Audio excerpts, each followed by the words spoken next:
बहन जी का तेवर देखे, बहन जी पूरी तरीके से उनके बॉडी लैंग्वेज देखिएगा, एकदम पूरी तरीके से पहले वाले अंदाज में आ गई हैं। सबके अंदर एक ऐसा जोश पैदा हो गया है कि बहन जी की सरकार आने से अब कोई रोक नहीं सकता। 27 में जी 27 सभी इंतजार कर रहा था कि बहन जी एक ऐलान करें, तुरंत लोग पहुंच जाते हैं। एक प्रधानमंत्री के भी रैली में इतनी भीड़ नहीं होती है जो हमारी बहन कुमारी मायावती जी के एक रैली में इतनी भीड़ होती है। बिहार हो, यूपी हो, हर राज्य में देखिएगा तो समाजवादी पार्टी के लोग सबसे ज़्यादा हमारे दलित पे अत्याचार करते हैं। पीडीए का मतलब वही है कि पहले दलित अत्याचार। बहन जी का बनाया हुआ भीमनगर को ये अखिलेश यादव के सरकार में उसको संभल बना दिया गया है। पंचशील नगर को हापुड़ बना दिया गया है। महामाया नगर को हाथरस बना दिया गया है। कांसीराम नगर को कासगंज बना दिया गया है। छत्रपति साहू जी महाराज नगर को अमेठी बना दिया गया है। संत रविदास नगर को भदोही बना दिया गया है। तो ये बताइए, ये अखिलेश की सरकार में बनी हुई है। बहुजन को नहीं मानते, बहुजन को आप को नहीं मानते, बिल्कुल नहीं। हमारे महापुरुषों के नाम को आप बदल दिए हैं, जो हमारी बहन जी ने बनाई हैं, जो हमारी बहन जी ने नाम दिए हैं। आप कैसे पीडीए बना सकते हैं? हमारे समाज को बेवकूफ़ बनाने की कोशिश ना करें। अब हमारा समाज जाग चुका है, सब समझ चुका है। नमस्कार, मैं हरेंद्र बसंत और आप देखना शुरू कर चुके हैं जनतंत्र खबर। देखिए, कल 9 अक्टूबर को लखनऊ में मान्यवर साहब कांसीराम जी के परिनिर्वाण दिवस पे आपको बता दूं कि पूरा का पूरा रिकॉर्ड टूट गया है भीड़ में। जी हाँ, पूरे भारत में ऐसा कोई भी नेता नहीं है जिसके लिए इतना डेडिकेशन आप किसी भी नेताओं के प्रति नहीं देखे जितना डेडिकेशन बहन कुमारी मायावती जी को देखे होंगे। कल 9 अक्टूबर को लगभग लखनऊ के पार्क में 15 से 20 लाख लोगों का भीड़ जुटता है और उसके बाद बहन कुमारी मायावती जी का एंट्री होता है और एंट्री के बाद पूरे लखनऊ का चक्का जाम हो जाता है और पूरा शहर नीला नीला हो जाता है। लेकिन बहन कुमारी मायावती जी अपने भाषणों में जो लखनऊ का पार्क है उसको रख रखाव के लिए बीजेपी का आभार व्यक्त की हैं, उसको लेकर के तमाम पूरे देश में जो है कंट्रोवर्सी मच गया है। खासकर जो सपाई लोग हैं यानी समाजवादी पार्टी के लोग हैं, वो लोग चाहे आरजेडी के लोग हों या फिर कांग्रेस और भीम आर्मी के कुछ लोग भी हैं जो विरोध कर रहे हैं बसपा का, बहन जी का, कह रहे हैं कि भाजपाई हो गए हैं, बसपा की बी टीम है। इस मुद्दे पर बातचीत करने के लिए हमारे साथ पटना हाई कोर्ट के एडवोकेट हैं और साथ ही साथ गया लोकसभा क्षेत्र से चुनाव बहुजन समाज पार्टी से लड़ी हैं, नाम है सुषमा कुमारी जी। तो सबसे पहले स्वागत है मैडम आपका। जी आपको भी बहुत बहुत धन्यवाद। गई थी आप लखनऊ में? जी लोग कह रहा है कि बहन जी भाजपा की बी टीम है और बहन मायावती जी ने अपने भाषणों से कहा कि जो भाजपा है जो रख रखाव किया है उसके लिए बस आभार व्यक्त किए हैं बहन जी। कैसे देखती हैं? कहता है कि लोग भाजपा की बी टीम हो गई हैं बहन जी, अब साबित भी हो गया है, आभार व्यक्त कर रही हैं खुले मंचों से, क्या कहिएगा इस पे? देखिए, इसमें बहन जी कोई गलत बात नहीं बोली है। लोगों को अगर कुछ नहीं मिल रहा है और बहन जी का इतना भीड़ और जन सैलाब देख करके लोगों में बौखलाहट पैदा हो गया है, इसलिए वो अनाप शनाप बकने की कोशिश कर रहे हैं। बहन जी ने आभार व्यक्त किया है वर्तमान सरकार का, तो वो तो किसी की भी सरकार हो सकती है और वो ऐसे ही नहीं आभार व्यक्त की हैं। बहन जी ने उस रमाबाई अंबेडकर को, जहां उनकी रैली थी, जैसे ही पता चला वर्तमान सरकार को, उन्होंने रिपेयरिंग करना शुरू कर दिया और जितने भी हमारी बहन जी बनाई हुई हैं हमारे बहुजन स्थल, हर जगह वर्तमान सरकार अभी देख रेख सही से कर रही है, अभी सही से बचा के रखी है। तो बहन जी ने उसका बस आभार व्यक्त की है कि वर्तमान सरकार ने इस स्थल को सही सलामत रखा है, तो आभार व्यक्त की है। इसमें ये नहीं बोली है कि बीजेपी की या कांग्रेस की, ये तो नाम नहीं रखी है। तो ये अगर किसी की भी सरकार होती, अगर कांग्रेस की भी सरकार होती, सपा की भी सरकार होती, तो ये अगर काम अच्छा किए होते, हमारे बहुजन स्थल को बचा के रखे होते, तो उसका भी होता। तो इसका अगर कोई काट नहीं मिल रहा है, बहन जी की इतनी बड़ी भीड़ कि वहाँ जगह नहीं मिल रहा था, लोग बाहर से देख रहे थे, कितने महिलाएं तो रो रही थी कि बहन जी का हमें दर्शन नहीं हो पाया। वीडियो वायरल हुआ है। हाँ, देखे होंगे आप भी, वो महिला रो रही है कि हमने इतने दूर से आया, बहन जी को हमने देख नहीं पाया, क्योंकि इतना भीड़ ही था।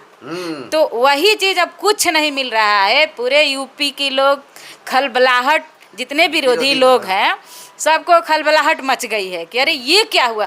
बहन जी का तेवर देखे, बहन जी पूरी तरीके से, उनके बॉडी लैंग्वेज देखिएगा, एकदम पूरी तरीके से पहले वाले अंदाज में आ गई हैं। हाँ, तो जैसे उस टाइम में 2007 में बहन जी ने पूरी अपने बहुमत की सरकार बनी थी, उसी तरीके से इस बार 2027 में भी यूपी में अपने दम पे बहन जी सरकार बनाने जा रही हैं। और बहन जी भी ये बात बोल दी हैं कि हम भी अपनी पूरी दम लगा देंगे। तो अगर बहन जी इतना दम लगाने की बात बोल दी हैं तो समझिए कि हम लोगों में कितना जोश पैदा हो गया है। हमारे जितने भी समाज के लोग हैं, हमारे बहुजन विचारधारा के लोग हैं, हमारे बहुजन समाज पार्टी के मानने वाले लोग हैं, हमारे बहन जी को मानने वाले लोग हैं, सबके अंदर एक ऐसा जोश पैदा हो गया है कि बहन जी की सरकार आने से अब कोई रोक नहीं सकता। 27 में जी, 27 में वो देख करके हमारे बिहार में भी असर है, क्योंकि यूपी के सटले हमारे बिहार है।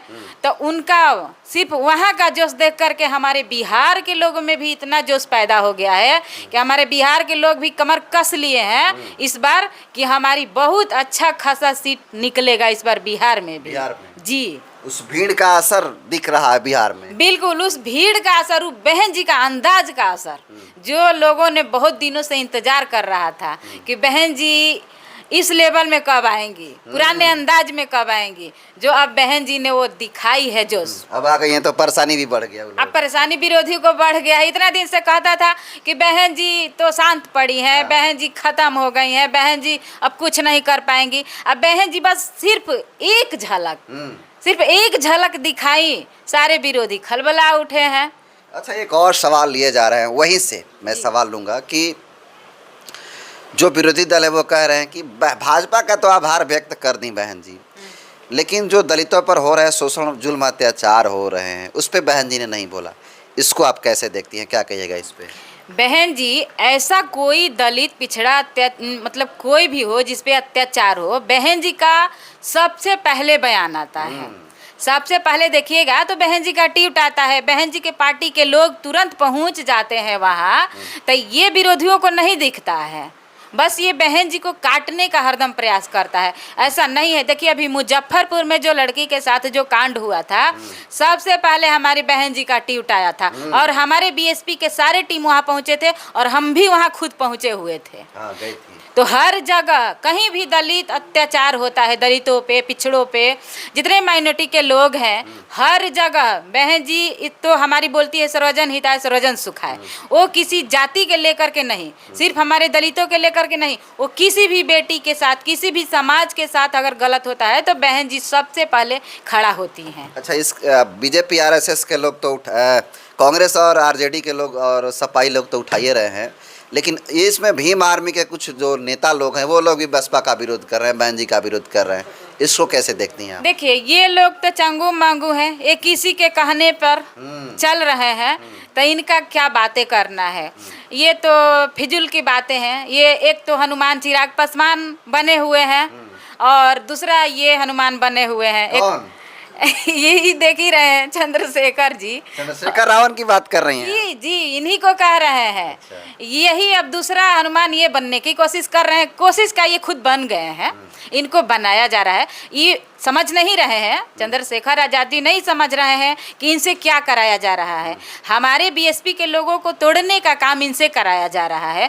अगर हमारी बीएसपी जिस दिन टूट गई, उस दिन इनको तो लोग उठा के, जैसे दूध से मक्खी को फेंका जाता है ना, वैसे उठा के फेंक दिया जाएगा चंद्रशेखर को। जी, लेकिन ऐसा होगा नहीं, क्योंकि हमारे जैसे लोग, आप जैसे लोग, बहुत सारे हमारे बीएसपी के लोग हैं अभी इतना जोश में खड़े हैं कि जब तक हम लोग रहेंगे जिंदा तब तक हमारी बीएसपी कभी खत्म होने वाली नहीं है। अच्छा, चलिए एक और सवाल उठाए जा रहे हैं मित्रों कि कहा जा रहा है कि जो बीएसपी की भीड़, जो बसपा समर्थक हैं वो कह रहे हैं कि जो बीएसपी की भीड़ आई थी लगभग 15 से 20 लाख भीड़ थी। जितना भीड़ बाहर थी, माने अंदर थी पार्क में, उतना उससे अधिक कहीं भीड़ मैंने बाहर थी, क्योंकि कुछ लोग आ नहीं पाए, इतना चक्का जाम हो गया था।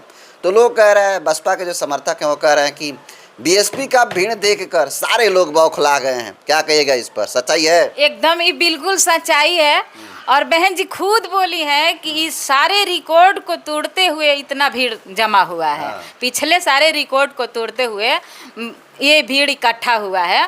तो ये देखिए बहन जी भी ये बात बोली है कि ये कोई दिहाड़ी मजदूरी दे के बुलाए हुए लोग नहीं हैं। ये अपने खून पसीने के कमाई से अपना खुद का पैसा, अपना गाड़ी भाड़ा लगा के, अपना रोटी लेकर के, भुजिया बना के, रोटी बना के लोग गए हुए हैं, क्योंकि बहन जी के प्रति आस्था है, मान सम्मान है। वही तो एक हम लोग की नेता है कि हम लोगों के लिए लड़ाई लड़ती हैं। हम लोगों के लिए नहीं, किसी के सबके लिए लड़ाई लड़ती हैं। जैसा वक्त होता है सबके साथ वो खड़ी होती हैं, जिसके साथ गलत होता है सबके साथ बहन जी खड़ी होती हैं। तो ये बात है। ये भीड़ देख करके विरोधियों के सारे विरोधी को पसीना छूट गया है कि क्या होगा। वो अभी से बौखला गए हैं और अनाप शनाप बोलने की कोशिश कर रहे हैं और बोल रहे हैं। मैं अपने जो जर्नलिस्ट का कैरियर है उस पूरे कैरियर में बहन मायावती जी एक ऐसी नेत्री हैं जो जिनके लिए पूरे भारत के जो बहुजन समाज के लोग हैं इतने पागल हैं, इतने डेडिकेशन है उन लोगों के प्रति, इतना प्रेम है, भाव है। मैं उतना प्रेम भाव किसी अन्य नेता भारत का कोई भी हो, चाहे मोदी ही क्यों न हो, किसी की बस की बात नहीं है बहन जी से तुलना करना। तो आप इस बात को मानती हैं, जो डेडिकेशन बसपा में देखने के लिए मिलता है, लोगों का प्यार, बिना पैसे के चले आ जाना, कहीं भी रैली रख लीजिए, और कांग्रेस बीजेपी में पैसा लेने के बाद भी लोग नहीं जाते हैं। बिल्कुल, ये तो बिल्कुल सत्य बात है कि बहन जी का खाली एक होमकार के लिए तैयार आदमी रहता है कि बहन जी एक ऐलान करे। सब इंतजार कर रहा था कि बहन जी एक ऐलान करें, तुरंत लोग पहुंच जाते हैं। एक प्रधानमंत्री के भी रैली में इतनी भीड़ नहीं होती है जो हमारी बहन कुमारी मायावती जी के एक रैली में इतनी भीड़ होती है। चलिए, एक आखिरी सवाल लेना चाहेंगे सुषमा जी। समाजवादी पार्टी के समर्थक कहे जाते हैं, हालांकि लोग कहते हैं, अभी ऑफिशियली ज्वाइन नहीं किए हैं समाजवादी पार्टी को, डॉक्टर लक्ष्मण यादव, अच्छा। पहले के प्रोफेसर रहे हैं, अब उनको निकाल दिया गया है। वो मान्यवर साहब कांसीराम जी के परिनिर्वाण दिवस पे एक ट्वीट करते हैं और ट्वीट में लिखते हैं कि कांसीराम का बहुजन ही अखिलेश यादव का पीडीए है। पीडीए का मतलब पिछड़ा दलित अल्पसंख्यक। कैसे देखती हैं इसको, जो लक्ष्मण यादव बोले हैं, कितनी सच्चाई है इनकी बातों में, सहमत हैं आप? ये लक्ष्मण यादव बिल्कुल फिजूल की बातें बोले हैं। हाँ। ये बिल्कुल गलत बातें बोले हैं कि कांसीराम साहब का बनाया हुआ ये पीडीए है और अखिलेश यादव बोले हैं कि जो कांसीराम जी बहुजन कहते थे जिन लोगों को, उसी बहुजन को अखिलेश यादव पीडीए का नारा दिए हैं। तो सहमत हैं अखिलेश यादव की इस बात? नहीं, बिल्कुल नहीं। कैसे हम समर्थ हो सकते हैं? ये पीडीए वो नहीं है। हाँ, पीडीए का मतलब ये है पहले दलित अत्याचार। हाँ, ये सीधे नहीं बोल रहे हैं, ये दलित और पिछड़ा ये सब बता रहे हैं। ये नहीं, पहले दलित अत्याचार। हर जगह देखिए आप, हमारे भारत के हर एक कोने में, बिहार हो, यूपी हो, हर राज्य में देखिएगा तो समाजवादी पार्टी के लोग सबसे ज़्यादा हमारे दलित पे अत्याचार करते हैं। यही पीडीए है, यही हमारे कांसीराम साहब का बनाया हुआ है। हमारे कांसीराम साहब का बनाया हुआ बहुजन समाज पार्टी है, जिसमें 85% लोग आते हैं। ये 85 वाले हमारे बहुजन समाज पार्टी के लोग हैं। बाकी ये नहीं है कि पीडीए हैं। पीडीए का मतलब वही है कि पहले दलित अत्याचार, वो जो कर रहे हैं समाजवादी पार्टी के लोग, हमारे समाज पे अत्याचार कर रहे हैं। इसका मतलब, इसका फुल फॉर्म ये होगा, न कि ये होगा। पहले दलित अत्याचार होगा आपका? जी जी बिल्कुल। अच्छा, वो एक और सवाल उठाया जा रहा है अखिलेश यादव के समर्थकों पे, कहा जा रहा है कि अगर सही में कांसीराम जी का अगर ये हितैषी लोग हैं, तो जो बहन जी के शासनकाल में 10-12 जिलों का नाम रखा गया था बहुजन महापुरुषों के नाम पे, उसमें एक नगर था कांसीराम नगर, जिसको अखिलेश यादव जी है कासगंज कर दिया। तो क्या सच में हितैषी हैं कांसीराम जी के अखिलेश यादव जी? बिल्कुल नहीं हितैषी हैं। ये बात बहन जी भी बोली है, कल 9 तारीख के रैली में बहन जी भी बोली है। दोगला शब्द बोली हैं उनके। हाँ, क्यों नहीं? देखिए, दोगला का मतलब ये नहीं, वो गाली नहीं दी है। अगर कोई मान लिया होगा कि दोगला मतलब गाली शब्द है, तो ये गाली शब्द नहीं है। मतलब दोहरे नीति का बात, इधर भी कर रहे हैं उधर भी कर। एक तरफ आप हमारे समाज को बरगला रहे हैं कि हम आपके हितैषी हैं, एक तरफ हमारी बहन कुमारी मायावती जी जितने हमारे महापुरुषों के नाम पे यूनिवर्सिटी बनाई थी, कॉलेज बनाई थी, जो भी चीज़ बनाई थी, नगर बनाई थी, सबको बदल दिया गया है। मैं आपको देखिए सबूत के साथ बता रहे हैं। बहन जी का बनाया हुआ भीमनगर को ये अखिलेश यादव के सरकार में उसको संभल बना दिया गया है। पंचशील नगर को हापुड़ बना दिया गया है। महामाया नगर को हाथरस बना दिया गया। ज्योतिबा फुले नगर को अमरोह बना दिया गया। कांसीराम नगर को कासगंज बना दिया गया है। छत्रपति साहू जी महाराज नगर को अमेठी बना दिया गया है। रामाबाई नगर को कानपुर देव बना दिया गया है। संत रविदास नगर को भदोही बना दिया गया है। तो ये बताइए, ये अखिलेश के सरकार में बनी हुई है। बहुजन को नहीं मानते, बहुजन को आप को नहीं मानते, बिल्कुल नहीं। हमारे महापुरुषों के नाम को आप बदल दिए हैं, जो हमारी बहन जी ने बनाई हैं, जो हमारी बहन जी ने नाम दिए हैं। आप कैसे पीडीए बना सकते हैं? हमारे समाज को बेवकूफ़ बनाने की कोशिश ना करें। अब हमारा समाज जाग चुका है, सब समझ चुका है। अखिलेश यादव को इस बार इतना धोएगा सर ना, हमारे ही समाज के लोग उनको बैठाया था। भीड़ बता रही है। हाँ, इतना धोएगा कि वो कुछ भी नहीं रह जाएंगे। इस बार 2027 में हमारी बहन कुमारी मायावती जी का सरकार एकदम बनने जा रही है जी। तो देखिए, ये सुषमा जी हैं, पटना हाई कोर्ट के एडवोकेट भी हैं, काम भी करती हैं, प्रैक्टिस भी करती हैं। तमाम जो बहन मायावती जी को लेकर कंट्रोवर्सी मचे हैं, उसको लेकर के इन्होंने अपनी फीडबैक दिया। इनकी बातों को आप कैसे देखते हैं, कितना सहमत हैं इनकी बातों से? आप अपना फीडबैक ज़रूर दीजिएगा। बहुत बहुत धन्यवाद।